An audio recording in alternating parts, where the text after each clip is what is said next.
तो दोस्तों आज हम फिर से आपके लिए लेके आए हैं देश दुनिया की ताज़ा बड़ी खबरें। सबसे पहले आपके लिए बड़ी खबर बता दूं, चुनाव आयोग ने बड़ा ऐलान करते हुए कहा है कि 16 राज्यों और 3 केंद्र शासित प्रदेशों में एसआईआर प्रक्रिया शुरू की जाएगी।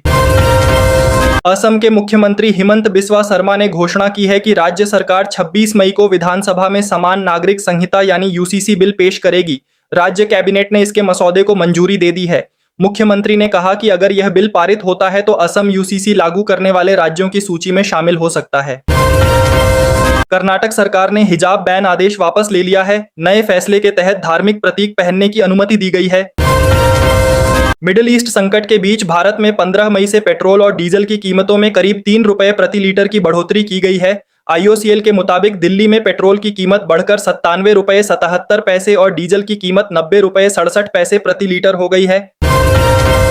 बंगाल के बीजेपी विधायक रितेश तिवारी ने कहा है कि वह मुसलमानों के लिए काम नहीं करेंगे क्योंकि उन्हें मुस्लिम समुदाय से वोट नहीं मिला। भारत मौसम विज्ञान विभाग के अनुसार दिल्ली में गुरुवार को इस महीने का सबसे गर्म दिन दर्ज किया गया। सफदरजंग मौसम केंद्र में अधिकतम तापमान 40.6 डिग्री सेल्सियस दर्ज हुआ, जो सीजन के औसत से 1 डिग्री अधिक है। वहीं न्यूनतम तापमान 23.4 डिग्री सेल्सियस रहा। अमूल ने पूरे देश में दूध के दाम 2 रुपये प्रति लीटर तक बढ़ा दिए हैं। दिल्ली एनसीआर में सीएनजी के दाम भी बढ़ गए हैं। अब सीएनजी 2 रुपये प्रति किलो महंगी मिलेगी। प्रधानमंत्री नरेंद्र मोदी आज से 5 देशों की यात्रा पर जा रहे हैं। वह नीदरलैंड, यूएई, स्वीडन, नॉर्वे और इटली का दौरा करेंगे। नीट पेपर लीक मामले पर विवाद बढ़ने के बाद केंद्रीय शिक्षा मंत्री धर्मेंद्र प्रधान ने देर रात हाई लेवल मीटिंग बुलाई। श्रीलंका दौरे के लिए टीम इंडिया का ऐलान कर दिया गया है। तिलक वर्मा को कप्तान बनाया गया है, जबकि रियान पराग उपकप्तान होंगे। सूर्यवंशी को भी टीम में शामिल किया गया है। प्रधानमंत्री नरेंद्र मोदी की अपील के बाद यह दावा किया गया कि हर रविवार पेट्रोल पंप बंद रहेंगे। हालांकि सरकार ने इस दावे पर अपना बयान जारी किया है। शुभेंदु अधिकारी ने अभिषेक बनर्जी पर निशाना साधा है। वहीं मुख्यमंत्री के डायमंड हार्बर जाने की चर्चा के बीच बड़ी कार्रवाई की तैयारी की खबर सामने आई है। कर्नाटक की सिद्धारमैया सरकार ने नया आदेश जारी करते हुए कहा है कि हिजाब की अनुमति होगी, लेकिन भगवा प्रतीकों की अनुमति नहीं दी जाएगी।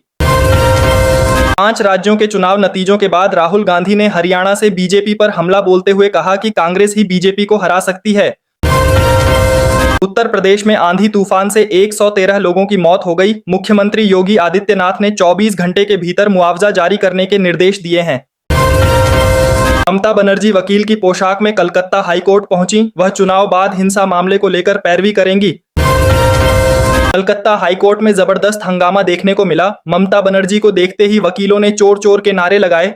भारी विरोध के बीच वह मुश्किल से कोर्ट परिसर से बाहर निकल सकीं। व्यापार संबंधों में नया मोड़ सामने आया है। अमेरिका के राष्ट्रपति डोनाल्ड ट्रंप ने दावा किया है कि चीन 200 बोइंग जेट खरीदेगा। इस खबर के बाद कंपनी के शेयर 4% तक गिर गए। प्रधानमंत्री नरेंद्र मोदी आज 5 देशों के दौरे पर रवाना होंगे। इस यात्रा में ऊर्जा और रणनीतिक संबंधों को मजबूत करने पर विशेष फोकस रहेगा। केरल के नए मुख्यमंत्री वरिष्ठ नेता वीडी सतीशन होंगे। कांग्रेस ने चुनाव परिणाम आने के 10 दिनों बाद मुख्यमंत्री के नाम का ऐलान किया। मुख्यमंत्री पद की दौड़ में केसी वेणुगोपाल का नाम भी सामने आ रहा था। केरल विधानसभा चुनाव में कांग्रेस के नेतृत्व वाले यूडीएफ ने 140 में से 100 से अधिक सीटें जीतकर स्पष्ट बहुमत हासिल किया था। बीजेपी ने दावा किया है कि राहुल गांधी ने 22 वर्षों में 54 विदेश यात्राओं पर 60 करोड़ रुपए खर्च किए। दिल्ली में प्रधानमंत्री नरेंद्र मोदी की अपील के बाद सरकारी दफ्तरों में 2 दिन वर्क फ्रॉम होम लागू किया जाएगा। साथ ही सोमवार को मेट्रो डे के रूप में मनाने की तैयारी की जा रही है। एक क्रूज जहाज पर नोरोवायरस संक्रमण फैलने से हड़कंप मच गया। इस घटना में एक व्यक्ति की मौत हो गई, जबकि जहाज पर करीब 1700 लोग सवार हैं। स्वास्थ्य एजेंसियां यात्रियों की जांच और निगरानी में जुटी हुई हैं। सरकार ने घोषणा की है कि अगले साल से नीट परीक्षा ऑनलाइन मोड में आयोजित की जाएगी। इस साल रद्द हुई परीक्षा 21 जून को दोबारा कराई जाएगी और यह पेपर पेंसिल मोड में होगी। सरकार ने माना है कि परीक्षा के पेपर लीक हुए थे। देश भर में पेट्रोल और डीजल की कीमतों में 3-3 रुपए प्रति लीटर की बढ़ोतरी की गई है। नई कीमतें लागू हो चुकी हैं। दिल्ली में पेट्रोल की कीमत बढ़कर 97 रुपए 77 पैसे प्रति लीटर हो गई है। तेल कंपनियों का कहना है कि उन्हें अब भी प्रति लीटर 25 से 30 रुपए तक का घाटा हो रहा है। चांदी की कीमत में एक ही दिन में 19,693 रुपये की गिरावट दर्ज की गई, जबकि सोना 3,000 रुपये सस्ता हो गया।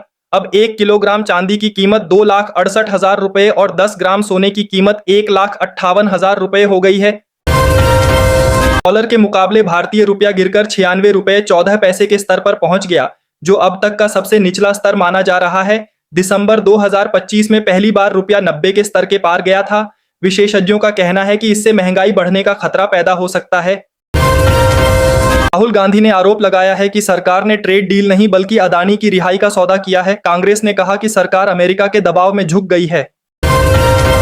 शेयर बाजार में गिरावट का दौर जारी रहा। सेंसेक्स 160 अंक गिरकर 75,237 पर बंद हुआ, जबकि निफ्टी में 46 अंकों की गिरावट दर्ज की गई। निफ्टी 23,643 के स्तर पर कारोबार करता दिखा।